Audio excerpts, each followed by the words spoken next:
E aí pessoal, beleza?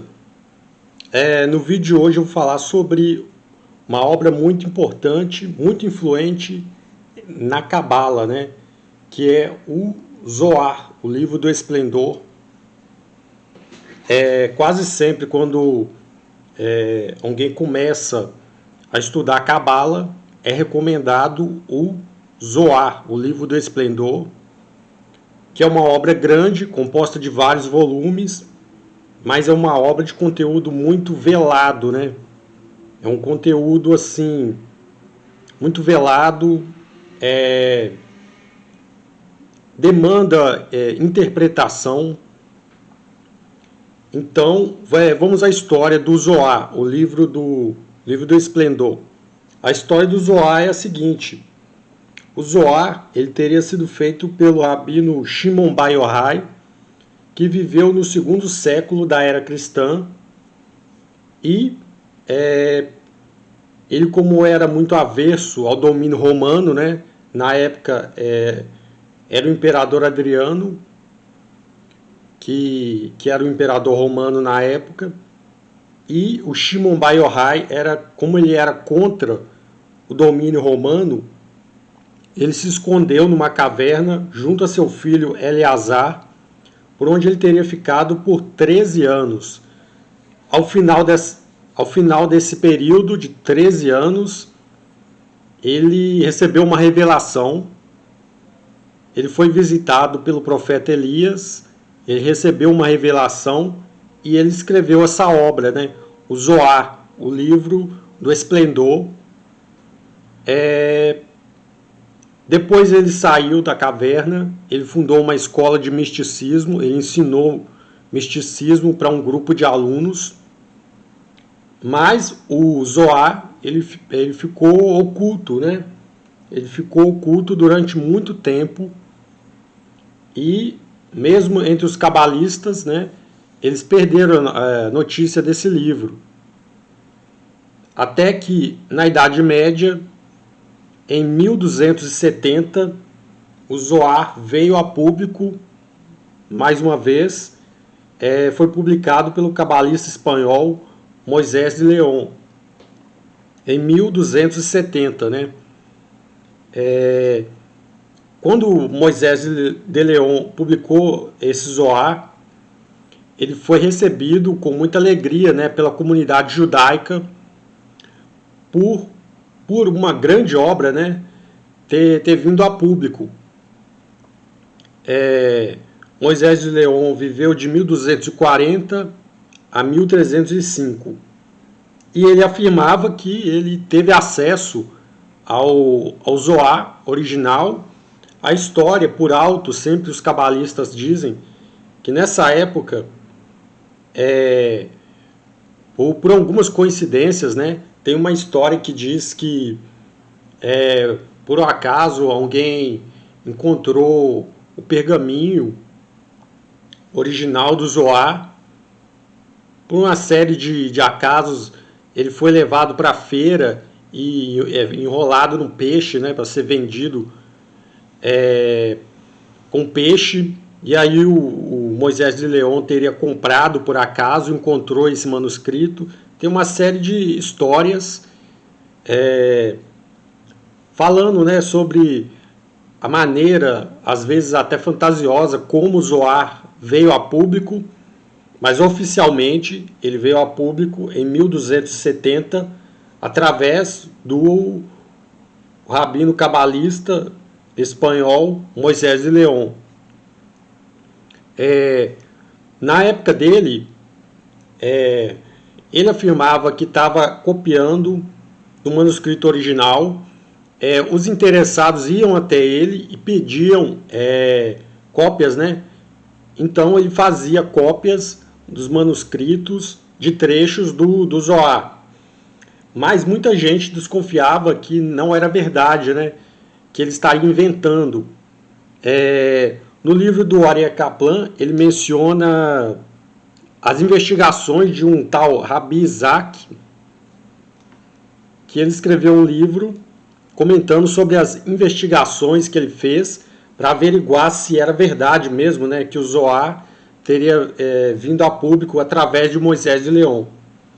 E alguém sugeriu que o Moisés de Leon ele teria usado o nome de escrever para publicar essa obra, né?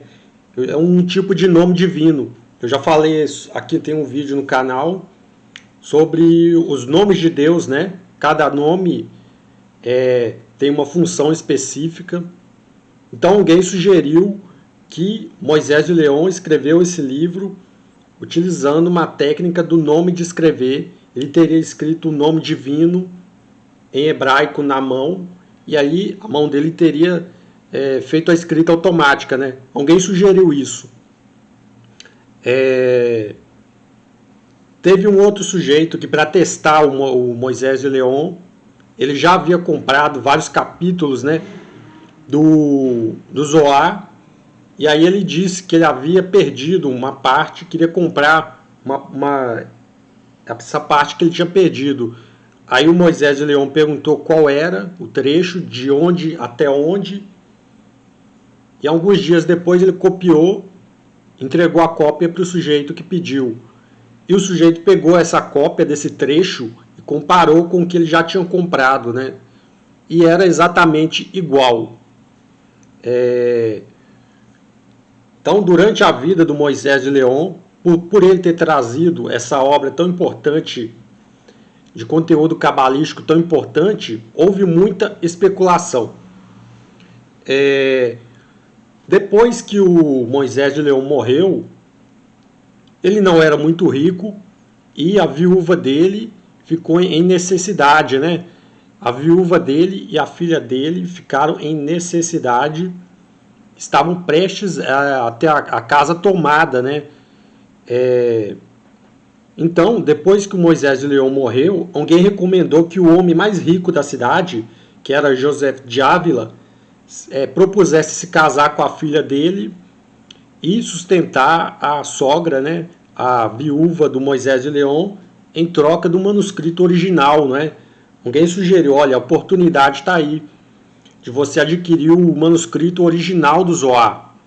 Então ele foi até lá e fez a proposta, né, até para a viúva do Moisés de Leon, que sustentaria ela, se casaria com a filha, em troca do manuscrito original do Zohar. E ela respondeu, a viúva do Moisés de Leon, ela respondeu que nunca houve um manuscrito original e que sempre ela via o Moisés de Leon copiando por conta própria. Ela chegou até a perguntar, mas por que você não reivindica a autoria, né? Para você receber um mérito por estar publicando? E ele respondeu que as pessoas valorizavam mais porque era atribuído a um outro autor famoso, né? E pagavam um bom preço pelas cópias dos capítulos, né? Então, a história é essa, né? Do Zohar. Inclusive, vários pesquisadores até averiguaram o Zohar nessa época, né? Através do Moisés de Leon. Ele foi publicado em aramaico, né? E os especialistas averiguaram várias semelhanças na composição do texto com o espanhol, né, com o castelhano, que só poderia sugerir que ele teria composto, né, esse livro, porque Moisés de Leon, a língua dele, corriqueira do dia a dia, era o castelhano, era o espanhol, né?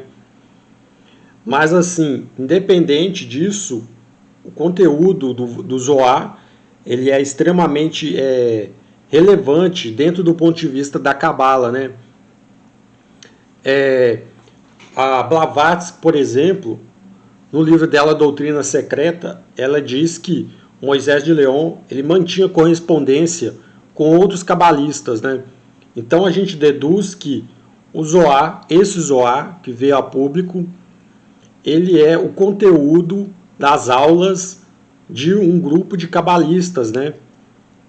É o conteúdo das aulas de um grupo de cabalistas.